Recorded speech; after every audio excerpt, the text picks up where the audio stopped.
नमस्कार। आपका अखबार के इस अंक में आपका स्वागत है। मैं हूं प्रदीप सिंह। लोकसभा चुनाव के बाद से देश की राजनीति में एक बड़ा परिवर्तन दिखाई दे रहा है। प्रधानमंत्री नरेंद्र मोदी, जिनके बारे में कुछ समय बाद जब वो 2014 में प्रधानमंत्री बने तो कुछ समय तक था, उसके बाद से ये लग रहा था, खासतौर से 2019 के बाद से, कि राज्य विधानसभा के चुनाव में उनकी अपील का उतना बड़ा असर नहीं होता। तो उनके सामने कई राज्यों में चुनौतियां थीं, जहां भारतीय जनता पार्टी का मुख्यमंत्री कभी नहीं बना या बहुत लंबे समय से नहीं बना। ऐसे 4 राज्यों की बात करूंगा। 2 में प्रधानमंत्री अपनी पार्टी की सरकार बनवाने में, अपना मुख्यमंत्री बनवाने में सफल हो गए।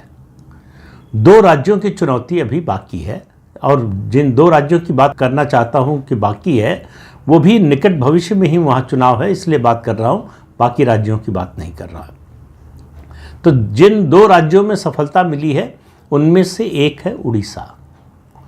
हालांकि उड़ीसा में सफलता लोकसभा चुनाव के साथ ही मिली थी, लेकिन उड़ीसा में कभी भी, जब से राज्य बना है, कभी भारतीय जनता पार्टी का मुख्यमंत्री नहीं रहा। नवीन पटनायक जब राज्य में आए राजनीति में और बीजू जनता दल के नाम से अपनी नई पार्टी बनाई 1999 में, उसके बाद भारतीय जनता पार्टी का उनसे गठबंधन था और 2009 में उन्होंने गठबंधन तोड़ दिया। तब तक 1999 से 2009 के लोकसभा विधानसभा चुनाव के पहले तक दोनों पार्टियों की साझा सरकार थी। 2009 के बाद भारतीय जनता पार्टी कभी उड़ीसा की सरकार में भी, गठबंधन में भी शामिल नहीं हुई। मुख्यमंत्री वहां बनाने की तो बात ही बहुत दूर की थी। दूसरा राज्य दिल्ली, हालांकि पूर्ण राज्य नहीं है, केंद्र शासित क्षेत्र है जहां विधानसभा है, लेकिन बीजेपी पिछले 27 साल से यहां सत्ता से बाहर है। पहले 15 साल शीला दीक्षित की सरकार, फिर 10 साल अरविंद केजरीवाल की सरकार। अब इन दोनों राज्यों में भारतीय जनता पार्टी ने कई नई राजनीतिक अवधारणाएं स्थापित की हैं, और उसकी पार्टी की जीत के पीछे यही कारण है, यही आधार है उसका। हम बात कर रहे हैं उड़ीसा और दिल्ली की। उड़ीसा में वहाँ के मुख्यमंत्री 24-25 साल से नवीन पटनायक मुख्यमंत्री थे, बहुत लोकप्रिय नेता थे। दिल्ली में 10 साल से ज़्यादा समय से अरविंद केजरीवाल मुख्यमंत्री, बहुत लोकप्रिय मुख्यमंत्री। दोनों राज्यों में राज्य सरकारों की जो योजनाएं थीं, खास तौर से समाज के गरीब तबके के लिए, दोनों सफल थी, दोनों लोकप्रिय थी, दोनों सरकारों की योजनाएं लोकप्रिय थी। तो ऐसे में किसी पार्टी के लिए अपने लिए जगह बनाना मुश्किल था। तो पहली अवधारणा जो है तोड़ी, क्योंकि दोनों राज्यों में मजबूत नेतृत्व था जो सत्तारूढ़ दल था उसका, ये अवधारणा तोड़ी बीजेपी ने कि किसी भी राज्य में जीत के लिए प्रदेश का नेता होना या मुख्यमंत्री पद का उम्मीदवार होना, और वो भी ताकतवर उम्मीदवार होना, लोकप्रिय और जनाधार वाला उम्मीदवार होना ज़रूरी है। बिना उसके चुनाव नहीं जीता जा सकता। ऐसा नहीं है कि ये पहली बार हुआ, इससे पहले भी कई राज्यों में इस तरह से हो चुका है, लेकिन इन 2 राज्यों में लग रहा था सबको, जितने राजनीतिक विश्लेषक थे, वो चाहे भाजपा के समर्थन में बोल रहे हों, विरोध में बोल रहे हों, या तटस्थ तौर पर बोलने की कोशिश कर रहे हों, सब ये मानते थे कि जब तक स्टेट लीडरशिप भाजपा डेवलप नहीं करेगी, उसका उभार नहीं होगा, तब तक भाजपा के लिए कोई उम्मीद नहीं है। और ये कहा जा रहा था कि भाजपा आज़ादी के बाद से आज तक, खासतौर से जब से राज्य बना उड़ीसा, तब से अब तक कोई राज्य स्तर का नेता जो है नहीं बना पाई। दिल्ली में यही बात कही जा रही थी। 27 साल से 98 में जब हारी बीजेपी कांग्रेस से, उसके बाद से कोई नेतृत्व खड़ा नहीं कर पाई। तो ऐसे में दोनों राज्यों में मजबूत नेतृत्व के सामने भाजपा कैसे लड़ेगी? लेकिन भाजपा ने अपने चुनावी प्रदर्शन से साबित किया कि बिना मुख्यमंत्री पद का मजबूत उम्मीदवार हुए, या कोई भी उम्मीदवार हुए बिना भी, चुनाव जीता जा सकता है। उड़ीसा में मोहन मांझी बने हैं मुख्यमंत्री। चुनाव से पहले उनका नाम कितने लोग जानते होंगे पता नहीं।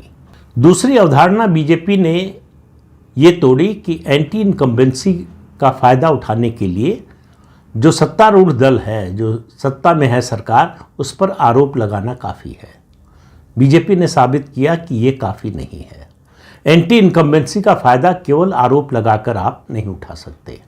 चाहे जितनी बड़ी एंटी इनकम्बेंसी हो।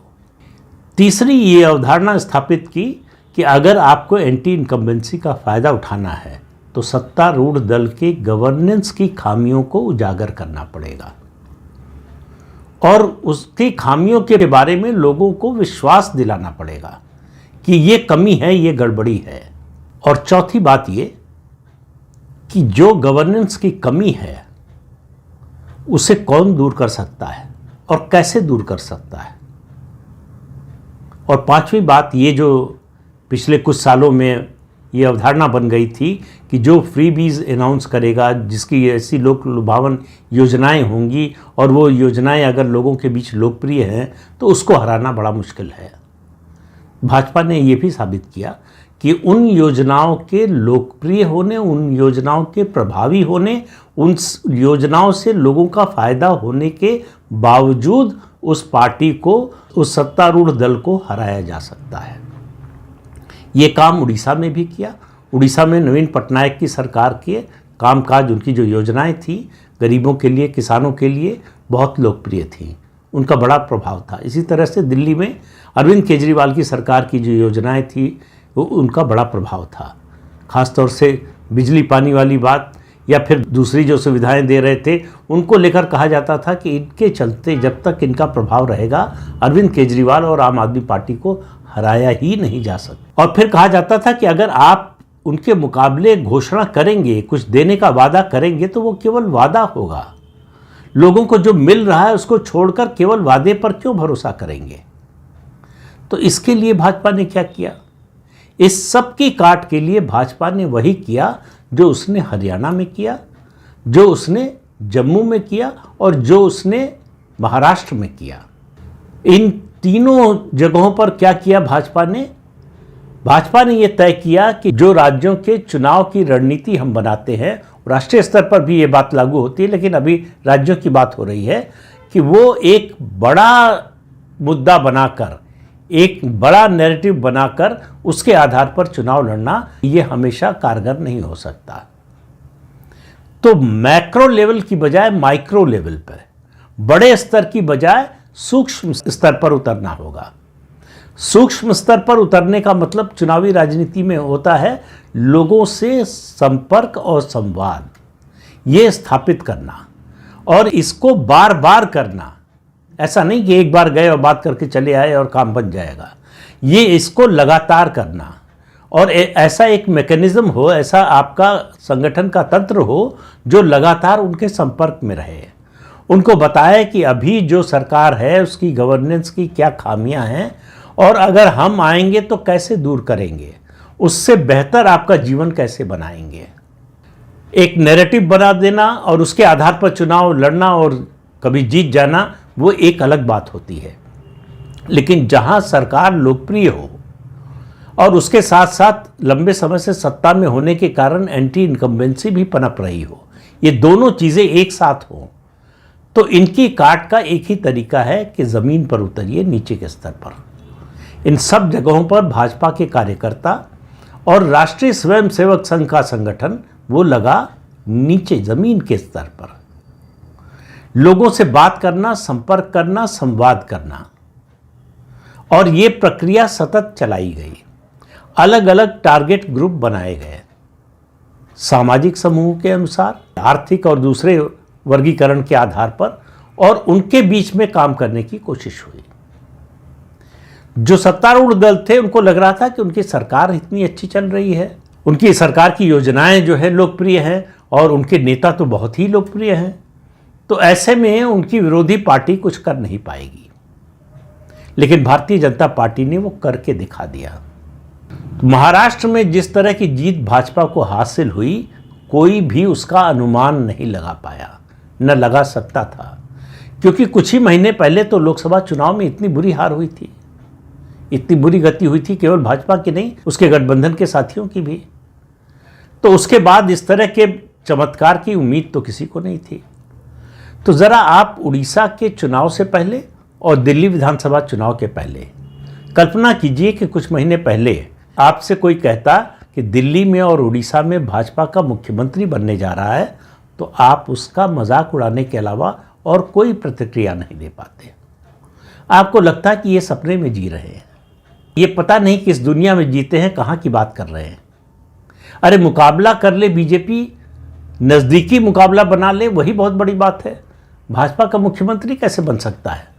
उड़ीसा में तो बिल्कुल अकल्पनीय लगता था, क्योंकि कभी नहीं हुआ था। और दिल्ली में भी यही लग रहा था, क्योंकि 27 साल से नहीं हुआ था। और फिर कोई नेता भी नहीं था प्रदेश स्तर का ऐसा जो लोकप्रियता में इन दोनों राज्यों के मुख्यमंत्रियों के मुकाबले कहीं दूर दूर तक भी ठहर सकता हो। अब जिन दो बाकी राज्यों की जहां चुनौती है उनके बारे में बात करें तो उनके बारे में भी जरा सोच कर देखिए। उनमें से एक राज्य है बिहार, जहां चुनाव होने जा रहा है। वहां हालांकि स्थिति बड़ी थोड़ा विकट और उलझी हुई है। वहां भाजपा गठबंधन में है जेडीयू के साथ, 2-3 छोटे दल भी हैं, लेकिन मुख्य जो गठबंधन का साथी है वो जेडीयू है। वहां मुख्यमंत्री हैं नीतीश कुमार। नीतीश कुमार ने बिहार की राजनीति में ये स्थापित कर दिया है कि जिस तरफ वो होंगे सत्ता उधर ही होगी। ये 2005 से लगातार ये सिलसिला चल रहा है। लेकिन नीतीश कुमार की लोकप्रियता ढलान पर है, और उससे ज़्यादा चिंता की बात जेडीयू के लिए ये है कि उनका स्वास्थ्य भी अच्छा नहीं है। इन 2 कारणों से, और तीसरा कारण 2020 के विधानसभा चुनाव में भारतीय जनता पार्टी पहली बार बिहार की राजनीति में नंबर 1 की पार्टी बन गई। हालांकि सत्ता से दूर रही, सत्ता में आने के लिए उसे नीतीश कुमार को मुख्यमंत्री बनाना ही पड़ा।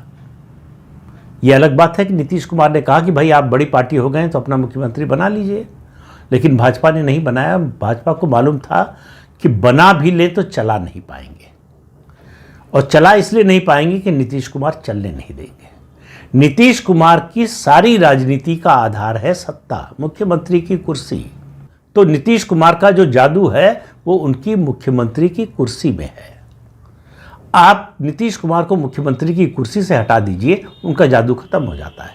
और ये बात जब वो मुख्यमंत्री नहीं थे 1996 में दिखा।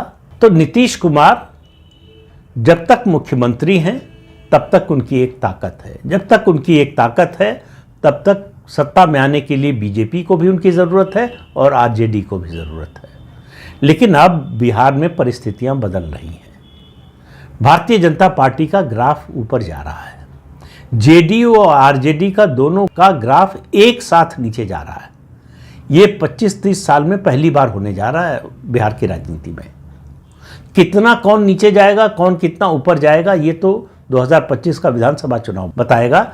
लेकिन अभी जो परिस्थिति है उसमें भारतीय जनता पार्टी ये जोखिम मोल लेने की हालत में नहीं है वो कहे कि नीतीश कुमार को मुख्यमंत्री का उम्मीदवार घोषित किए बिना वो चुनाव लड़ेगी। कर सकती है, अभी समय है, 6-7 महीने का समय है, लेकिन ऐसा कर पाएगी ये मुश्किल लग रहा है। भारतीय जनता पार्टी इस बार चाहेगी कि उसका मुख्यमंत्री बने। उसके लिए पहला कदम होगा सीटों के तालमेल का।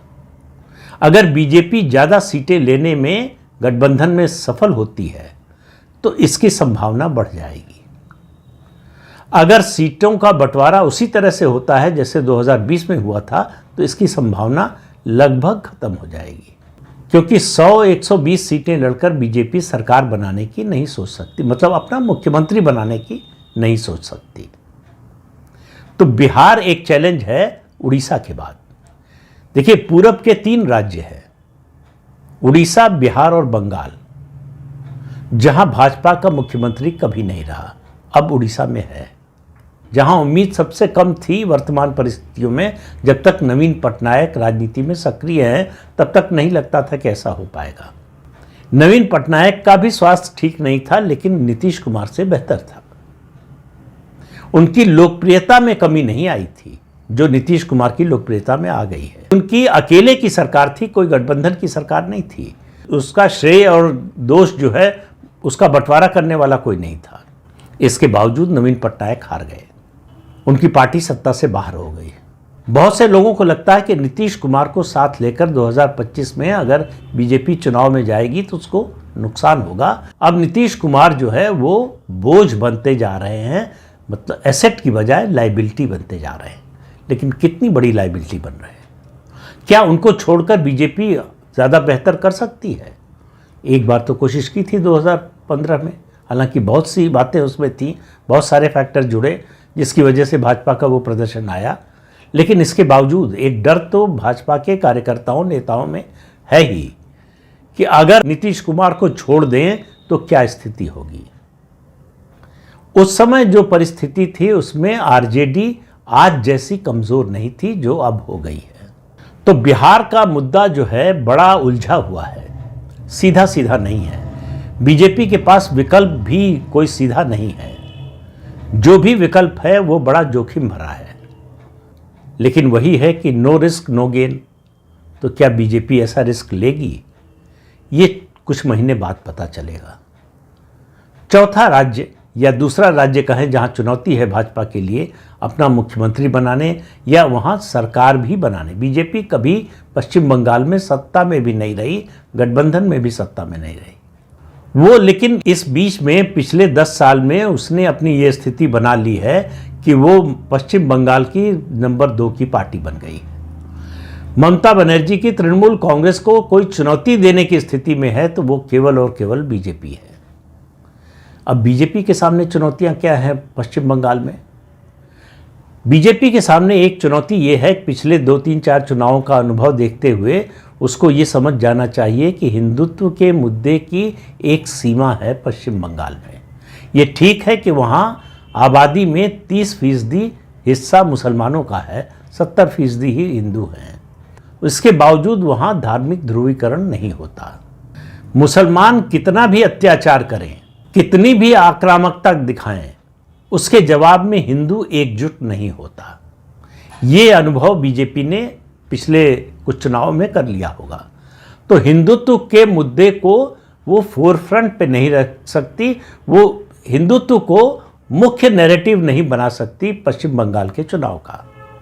तो उसे वही नीति अपनानी पड़ेगी जो उसने दिल्ली में और उड़ीसा में अपनाया।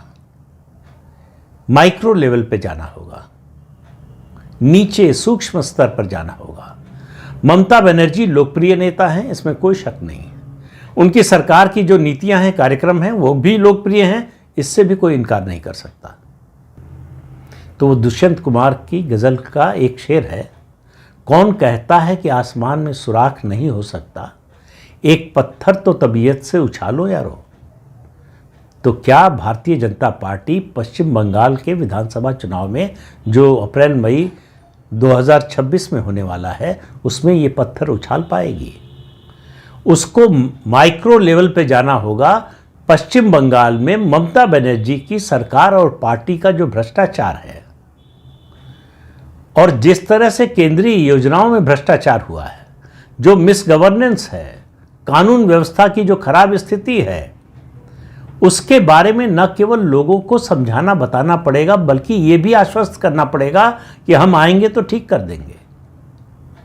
जब तक ये भरोसा लोगों का नहीं जमता तब तक भाजपा के लिए वो जगह नहीं बनने वाली है। तो ये बहुत बड़ी चुनौती है, मुझे लगता है बिहार से भी बड़ी चुनौती भाजपा के लिए पश्चिम बंगाल में। 2021 का विधानसभा चुनाव भाजपा ने बहुत हाई पिच पर लड़ा था।